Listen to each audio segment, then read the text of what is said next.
tracks they were already doing. You know, they had quite a backlog of songs and the ideas for stage production. And in a world where legacy is often repackaged, remixed, and monetized, John Deacon quietly preserved his, not by clinging to it, but by walking away at the height of its purity.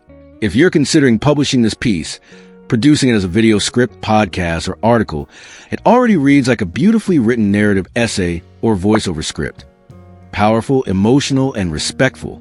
However, if you want help refining it into a structured video script, splitting it into parts for a series, or extracting a shorter article version, I'd be glad to assist. In the ever-thundering world of rock music, silence isn't just rare, it's radical. Especially when it comes from someone who helped shape the sound of a generation. John Deacon's departure wasn't just a career move. It was a profound act of self-definition. While the rest of the world raced toward reinvention, he chose retreat. And in that retreat, he left behind not a vacuum, but a message. One that quietly questions the entire premise of modern fame. Because what does it say about us, about the culture we build around celebrity, that a man walking away in peace is seen as mysterious, even troubling? Why must success always come with spectacle? Why is a refusal to perform interpreted as bitterness or loss rather than strength? In John's case, silence was not surrender. It was sovereignty, a declaration of inner boundaries, of spiritual limits, of knowing exactly when something beautiful has run its course. In the decade since he stepped back, fans have searched for clues, hoping for a glimpse into his life, some hint of a comeback, a quote, a sighting, a photograph. Each rare moment he spotted, walking down a London street, entering a shop, attending a private event, spawns a ripple of speculation, a flurry of excitement. But what's so striking is how consistently he refuses to re-enter the public sphere. Not with hostility, not with disdain, simply with calm, consistent privacy. And it's that very consistency that has elevated his absence into something more than mystery. It's become a kind of legend, not one built on drama or downfall, but on discipline. The kind that says, I already said what I needed to say. Anything more would just be noise. In a way, John Deacon is the anti-rock star. No headline scandals. No spiraling substance abuse stories. No messy breakups aired in the tabloids. Just a quiet man who played his part in one of the greatest musical ensembles of all time, and, when the soul was gone, respectfully bowed out. There's a strange beauty in that, because music is often thought of as eternal. A sound, once recorded, is supposed to live forever. But the people behind that sound, they are not eternal. They are human, vulnerable, finite. And perhaps no one understood that better than John. To him, Queen wasn't immortal. It was a finite miracle.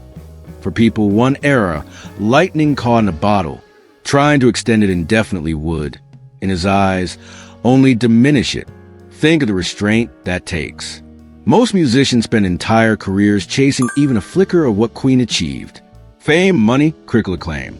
And when they get it, they hold on with both hands, sometimes long past the point where the art is still honest. But John didn't hold on. He let go, not because he was finished with music, but because music had finished saying what it needed to say through him. And what was left was not silence, it was peace. That peace is what so many fans sense when they speak about John. Not absence, not loss, but a certain kind of stillness. A stillness that honors what was rather than trying to manufacture what could be.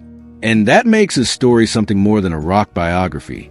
It makes it a parable, a lesson in creative integrity, a reminder that sometimes the most courageous thing an artist can do is step away. And yet, the echoes remain, because how can they not? You can't listen to Queen's discography without feeling John's presence. It's there in the sharp clarity of every bass line, in the steady rhythm that gave their wildest experiments a firm foundation. Queen was known for defying genres, jumping from hard rock to opera disco to funk, but what made it all work was that grounding pulse. That was John. Take Another One Bites the Dust, arguably one of the most unexpected hits of Queen's career. It wasn't written for stadiums filled with lighters in the air. It was written with groove, with edge, with attitude.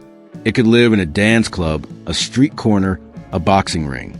And it was all John. A track born not from Freddie's flamboyance or Brian's guitar wizardry, but from the quiet alchemy of a bassist who understood restraint. He knew when not to play, when to leave space, how to let rhythm breathe. That's not just musical skill, it's musical wisdom. Or take You're My Best Friend, a love letter dressed as a pop tune. John wrote that for Veronica, the woman who has stood beside him for nearly 50 years. It's a simple song, no elaborate production, no vocal acrobatics, just warmth, melody, and sincerity. That's who John was and still is, not a performer looking for applause, but a craftsman speaking through song, a man who saw music not as a stage, but as a mirror. That mirror never cracked, even after Freddie's death. And that's important, because while the world mourned loudly, with tributes and concerts and documentaries, John mourned quietly, internally, deeply, and maybe that's the truest kind of grief, the kind that doesn't need to be broadcast to be felt, the kind that shapes you not in grand gestures, but in private choices. Brian and Roger chose to keep going, and there's nothing wrong with that. In fact, their decision helped keep Queen's music alive for new generations. Their tours with Paul Rodgers and Adam Lambert introduced the band to millions who never saw Queen in its prime. Their shows are full of power and passion and reverence, but they also carry a shadow. Because every time Queen plays without John, a question lingers in the background. What does it mean to continue something when one of its creators refuses to be part of it? And maybe that's why his story resonates so profoundly in an age saturated with noise. Because everything today is about more. More posts, more content, more updates. Artists are expected not only to create, but to market, to monetize, to maintain a digital persona 24/7. Privacy has become a luxury few can afford. Authenticity is filtered through brand strategy. And in that landscape, John Deacon's choice feels almost revolutionary. He didn't brand his withdrawal. He didn't turn it into a mystery to be monetized. He just left. And in doing so, he gave fans something far rarer than access. He gave them space to imagine, space to reflect, space to wonder what it means to honor the past without turning it into performance. Because maybe that's the real reason people still talk about John. Not just because of the music he made, but because of the values he embodied. Loyalty, humility, integrity, grief, love. These aren't glamorous traits.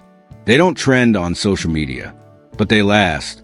And John's legacy is proof. While others have chased headlines, he has allowed his work to speak. Not once has he undermined the mythos of Queen. Not once has he published a tell-all memoir or sold rights to a reality show.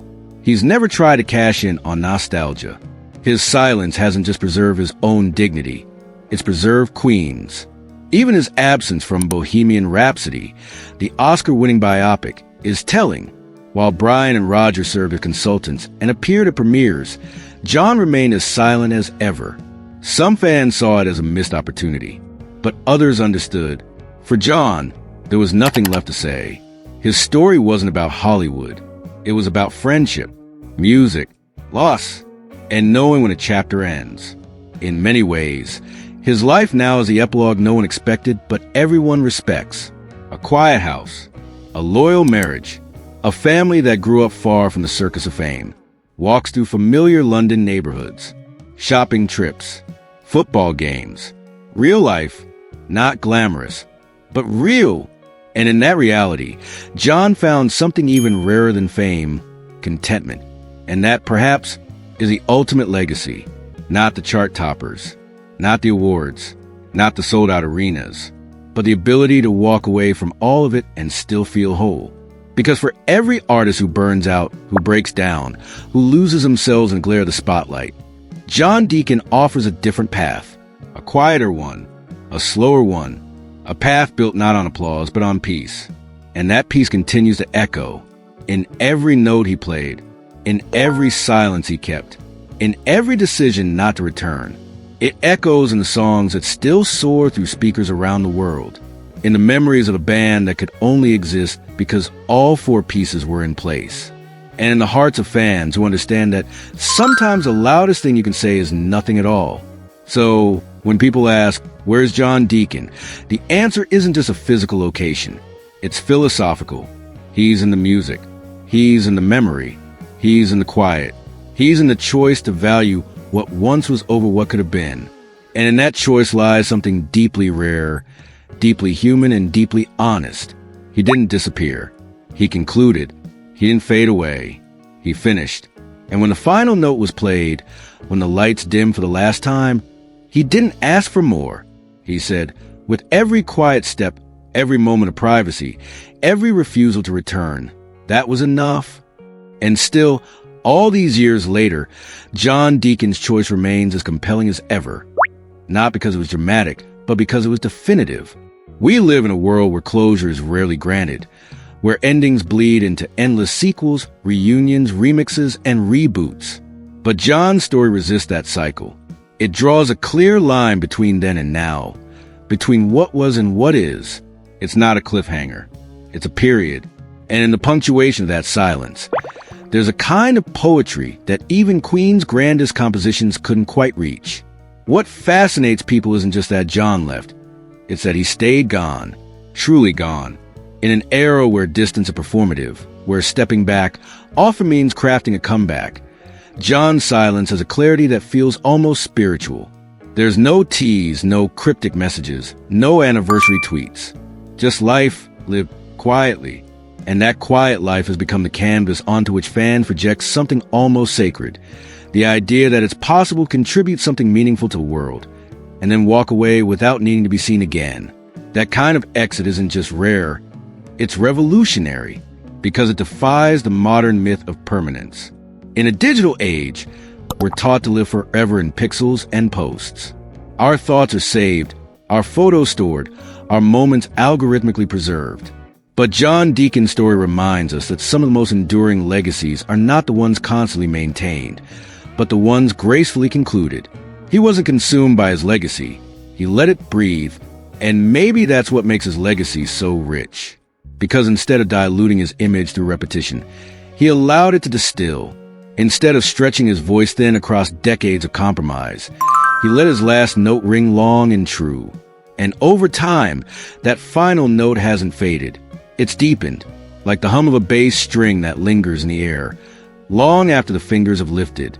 There's a philosophical elegance to this that resonates beyond music, because Deacon's choice speaks to something many people crave but rarely experience, a sense of enoughness. In a culture addicted to more fame, more followers, more relevance, John found satisfaction in what already was. He didn't need to reinvent himself. He didn't need a solo album or a brand or new act. He had been part of something extraordinary, and when that era ended, he had the courage to say, that was complete. And it was complete. Queen wasn't just a successful band. It was a phenomenon. For men, each entirely unique, yet somehow completely synchronized. Brian searing guitar, Roger's thundering drums, Freddie's operatic soul, and John was a gravity, the quiet anchor. He was a counterbalance to Queen's soaring highs and theatrical explosions. While others lit up the stage with flamboyance and fury, he stood in stillness and made the music move. That stillness has become his signature. It's easy to overlook, easy to underestimate, but it's essential, because every band needs someone who listens more than they speak, who watches more than they act, who cares more about cohesion than attention. John Deacon was that person, the equilibrium, the one who could translate chaos into coherence, not just musically, but emotionally. When Freddie Mercury died, the equilibrium was shattered, not just because Queen lost a frontman, but because they lost the emotional epicenter. For John, that wasn't just a professional loss. It was personal, profound. Freddie wasn't just a singer. He was a soulmate in rhythm, in laughter, in trust. Losing him didn't just change the music. It changed the meaning of the music. And maybe that's why John couldn't continue. Because to him, continuing without Freddie would have been like writing new chapters to a story that already had the perfect ending. It wouldn't have been Queen. It would have been a reprint, a tribute, a shadow. And John didn't want to live in the shadow of what once was. He wanted to preserve the light, unaltered, unblurred by time or reinterpretation. There's an integrity in that which feels almost out of step with today's world. We live in an age of curated identities, of constant reinvention, where artists are expected to repackage their past every few years to stay relevant. Nostalgia is a commodity. Legacy is a brand. And in the middle of all that noise, John Deacon stands like a monument, not to resistance, but to clarity, to knowing who you are and what you've already given. And yet, despite his retreat, he hasn't been forgotten. Quite the opposite. His absence has become presence. His silence has become sound. In forums, interviews, documentaries, and fan conversations, John is still discussed with reverence, not because he asked for it, but because he earned it. He's not mythologized through drama or scandal, but through sincerity. He's remembered not for the noise he made, but for the space he created. Space for music to live, for memories to settle, for grief to be honored. That space is rare and needed because music at its heart is not about stardom. It's about connection, and connection requires vulnerability. John offered that, not with flamboyant lyrics or showy solos, but with the kind of playing that listens to the song, the kind of presence that values harmony over ego. That's not just musicianship. It's emotional intelligence. And maybe that's why fans feel such deep affection for him, even after all these years. Because in his quiet way, John gave people permission to feel deeply without performing it. He showed that you don't have to be loud to be heard, and you don't have to be seen to be known. His story is one of internal strength, of choosing the long, patient path of a private life well lived. That choice doesn't make headlines, but it builds something stronger than headlines. It builds trust. Trust that the person you admired was exactly who he seemed to be. Trust that he lived by the same values he played by. That trust is rare in the music industry, and when it's felt, it leaves a lasting imprint. It's why, even now, fans look for him, not out of obsession, but out of love. They don't want him dragged back into the spotlight. They just want to know he's okay. That the man who gave them so much rhythm has found his own. That the heart behind the heartbeat of Queen is still beating in peace. And from what little the world knows, he is living quietly in London, still with Veronica, still avoiding the camera's gaze. His children grown, his days unpublicized, his name spoken only in admiration. There's something almost monk-like in that retreat, not in austerity, but in devotion. A devotion to what matters. Family, privacy, inner peace. That's not walking away from the world. That's walking into your world. And perhaps the most profound part of his story is that it ends exactly where it should, in silence. No final tour, no big goodbye, no farewell performance. Just a quiet fade to black, the way a great song sometimes ends, not with a bang but with a breath. And in that breath, there's wholeness, because to this day, the music he made is still breathing, still playing on radios and headphones, on stages around the world. His bass lines still throb through time. His songwriting still lifts spirits. His presence still balances a legacy of Queen. He doesn't need to be there for the music to matter. It already does. And so, when people ask, where's John Deacon? The truest answer may be this. He's where he's always been. In the music. In the melody. In the quiet. In the parts of our hearts that beat a little steadier.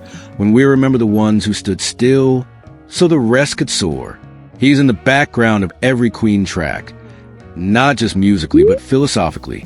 He's the one who reminds us that fame is not the measure of a life well lived, that stepping back is sometimes the most honest step forward, that grief can't always be sung through, and that not every story needs an encore.